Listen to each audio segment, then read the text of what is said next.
भारत के वीर सपूतों में से एक छत्रपति शिवाजी महाराज के बारे में सभी लोग जानते हैं। बहुत से लोग उन्हें हिंदू हृदय सम्राट कहते हैं, तो कुछ लोग उन्हें मराठा गौरव कहते हैं, जबकि वे भारतीय गणराज्य के महानायक थे। छत्रपति शिवाजी महाराज का जन्म 19 फरवरी 1630 में मराठा परिवार में हुआ था। कुछ लोग 1627 में उनका जन्म बताते हैं। उनका पूरा नाम शिवाजी राव भोसले था। शिवाजी पिता शाहजी और माता जीजाबाई के पुत्र थे। उनका जन्म स्थान पुणे के पास स्थित शिवनेरी दुर्ग में हुआ था। राष्ट्र को विदेशी और आताताई राज्य सत्ता से स्वाधीन करा सारे भारत में एक सार्वभौमिक स्वतंत्र शासन स्थापित करने का एक प्रयत्न स्वतंत्रता के अनन्य पुजारी वीर प्रवर शिवाजी महाराज ने किया था। इसी प्रकार उन्हें एक अग्रगण्य वीर एवं अमर स्वतंत्रता सेनानी स्वीकार किया जाता है। महाराणा प्रताप की तरह वीर शिवाजी राष्ट्रीयता के जीवंत प्रतीक एवं परिचायक थे। आइए जानते हैं श्रीमंत छत्रपति वीर शिवाजी के बारे में। शिवाजी पर मुस्लिम विरोधी होने का दोषारोपण किया जाता रहा है, पर यह सत्य इसलिए नहीं है कि उनकी सेना में अनेक मुस्लिम नायक एवं सेनानी थे। अनेक मुस्लिम सरदार और सूबेदार जैसे लोग भी थे। वास्तव में शिवाजी का सारा संघर्ष उस कट्टरता और उदंडता के विरुद्ध था जिसे औरंगजेब जैसे शासकों और उसकी छत्र छाया में पलने वाले लोगों ने अपना रखा था। 1674 के ग्रीष्म ऋतु में शिवाजी ने धूमधाम से सिंहासन पर बैठकर स्वतंत्र प्रभुसत्ता की नींव रखी थी। दबी कुचली हिंदू जनता को उन्होंने भयमुक्त किया। हालांकि ईसाई और मुस्लिम शासक बल प्रयोग के जरिए बहुसंख्य जनता पर मत थोपते थे, जबकि शिवाजी के शासन में इन दोनों संप्रदायों के आराधना स्थलों की रक्षा ही नहीं की गई, बल्कि धर्मांतरित हो चुके मुसलमानों और ईसाइयों के लिए भयमुक्त माहौल भी तैयार किया गया। शिवाजी ने अपने 8 मंत्रियों की परिषद के जरिए 6 वर्ष तक शासन किया। उनकी प्रशासनिक सेवा में कई मुसलमान भी शामिल थे। उनका बचपन उनकी माता जीजाबाई के मार्गदर्शन में बीता। माता जीजाबाई धार्मिक स्वभाव की महिला थी, साथ ही गुण और स्वभाव और व्यवहार में वीरांगना नारी थी। इसी प्रकार उन्होंने बालक शिवा का पालन पोषण रामायण, महाभारत तथा अन्य भारतीय वीरात्माओं की उज्जवल कहानियां सुना और शिक्षा देकर दिया था। दादा कोणदेव के संरक्षण में उन्हें सभी तरह की सामयिक युद्ध आदि विधाओं में निपुण बनाया गया था। धर्म, संस्कृति और राजनीति की भी शिक्षा दिलवाई गई। उस युग में परम संत रामदेव के संपर्क में आने से शिवाजी पूर्णतया राष्ट्र प्रेमी, कर्तव्य पारायण एवं कर्मठ योद्धा बन गए।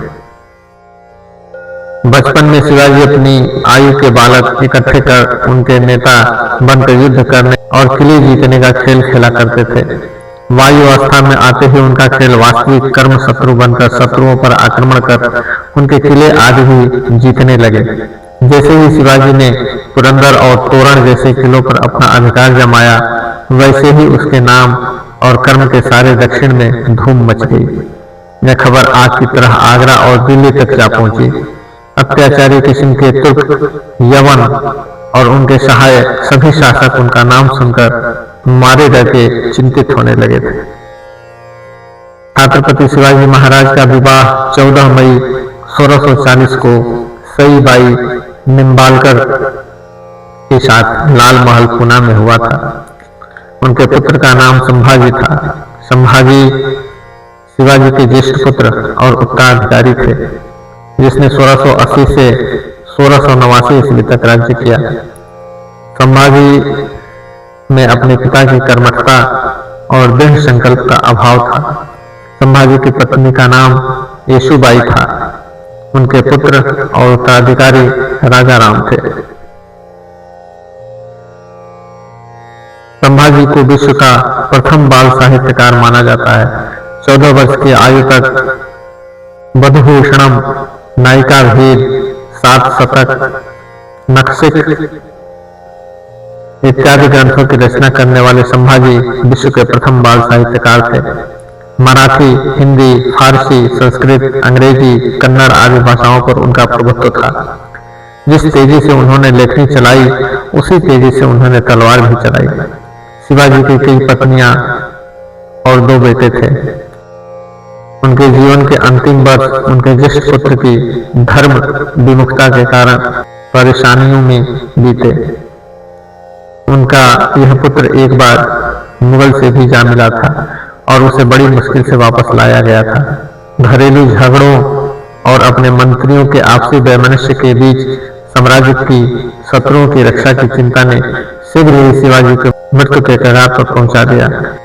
शिवाजी की 1680 ईस्वी में कुछ समय बीमार रहने के बाद अपनी राजधानी पहाड़ी दुर्ग राजगढ़ में 3 अप्रैल को मृत्यु हो गई। शिवाजी के बढ़ते प्रताप से आतंकित बीजापुर के शासक आदिल शाह जब शिवाजी को बंदी न बना सका तो उन्होंने शिवाजी के पिता शाह जी को गिरफ्तार कर लिया। पता चलने पर शिवाजी आग बबूला हो गए। उन्होंने नीति और साहस का सहारा लेकर छापामारी कर जल्द ही अपने पिता को इस कैद से आजाद कराया। तब बीजापुर के शासक ने शिवाजी को जीवित अथवा मुर्दा पकड़ने का आदेश देकर अपने मक्कार सेनापति अफजल खां को भेजा। उसने भाईचारे व सुलह का झूठा नाटक रचकर शिवाजी को अपनी बाहों के घेरों में लेकर मारना चाहा, और समझदार शिवाजी के हाथ में छिपे बघनखे का शिकार होकर वह स्वयं मारा गया। उससे उसकी सेना अपने सेनापति को मरा पाकर दुम दबाकर भाग गई। शिवाजी की बढ़ती हुई शक्ति से चिंतित होकर मुगल बादशाह औरंगजेब ने दक्षिण में नियुक्त अपने सूबेदार को इस पर चढ़ाई करने का आदेश दिया, लेकिन सूबेदार को भूखी खानी पड़ी। शिवाजी से लड़ाई के दौरान उसने अपना पुत्र खो दिया और खुद उसकी अंगुलियां कट गई। उसे मैदान छोड़कर भागना पड़ा। इस घटना के बाद औरंगजेब ने अपने सबसे प्रभावशाली सेनापति मिर्जा राजा जय सिंह के नेतृत्व में लगभग 1 लाख सैनिकों की फौज भेजी।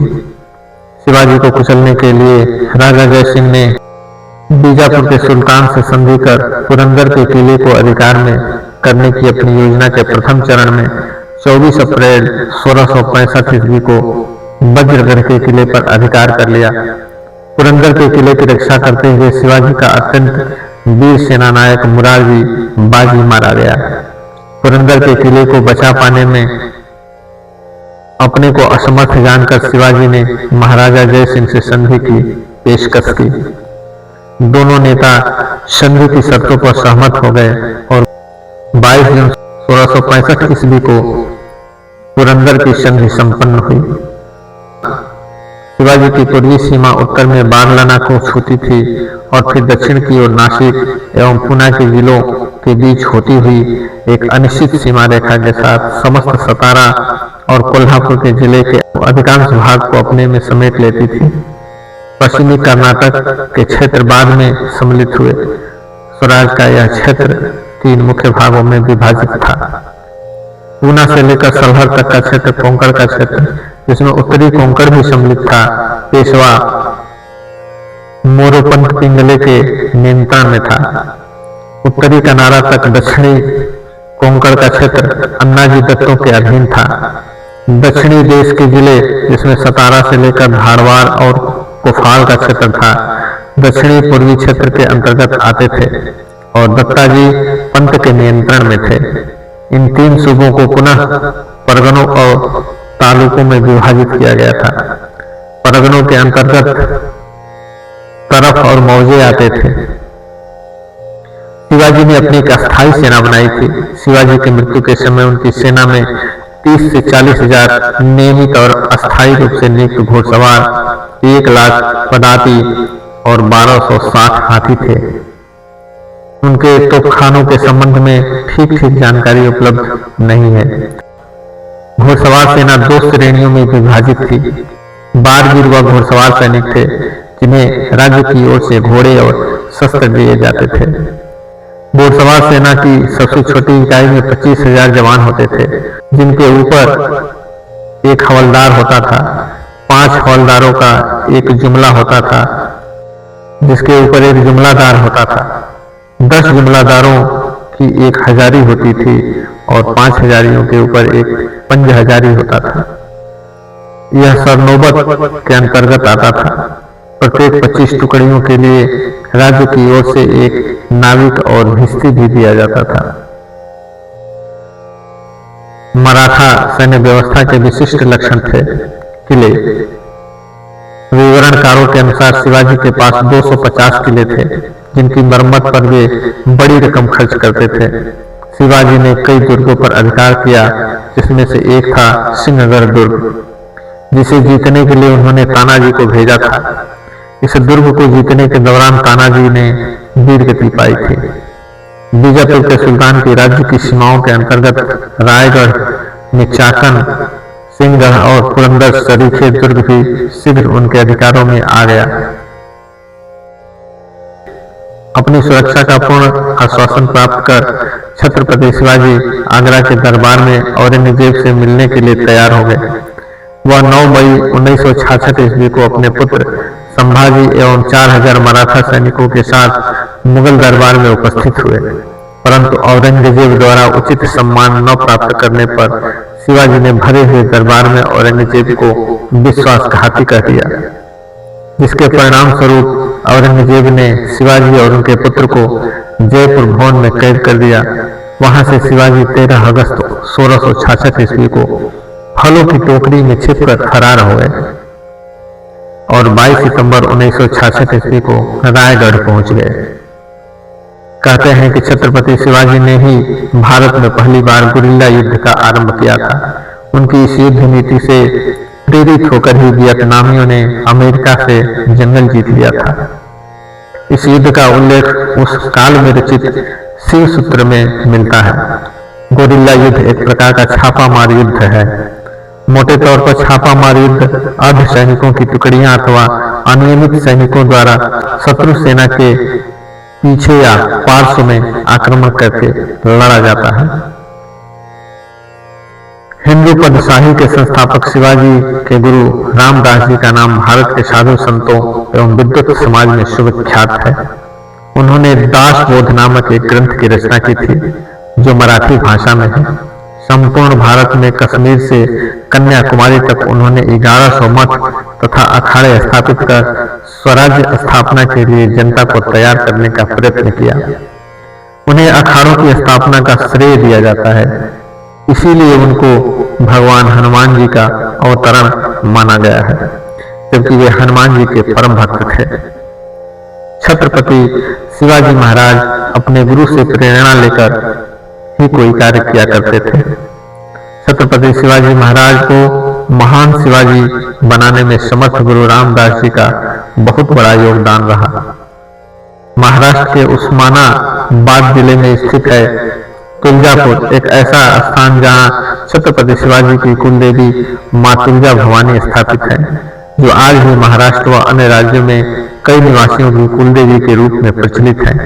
वीर श्रीमंत छत्रपति शिवाजी महाराज की कुलदेवी मां तुलजा भवानी है। शिवाजी महान उन्हीं की उपासना किया करते थे। मान्यता है कि शिवाजी को खुद देवी मां ने प्रकट होकर तलवार प्रदान की थी। अभी यह तलवार लंदन के संग्रहालय में रखी हुई है। लंबी बीमारी के चलते 1680 में वीर छत्रपति शिवाजी राव भोसले ने अंतिम सांस दी। उनके मृत्यु के उपरांत उनके साम्राज्य का उत्तराधिकारी उनका बड़ा बेटा संभाजी ने संभाला। सबके लिए सद्बुद्धि, सबके लिए उज्जवल भविष्य, यही हमारी ईश्वर से प्रार्थना है।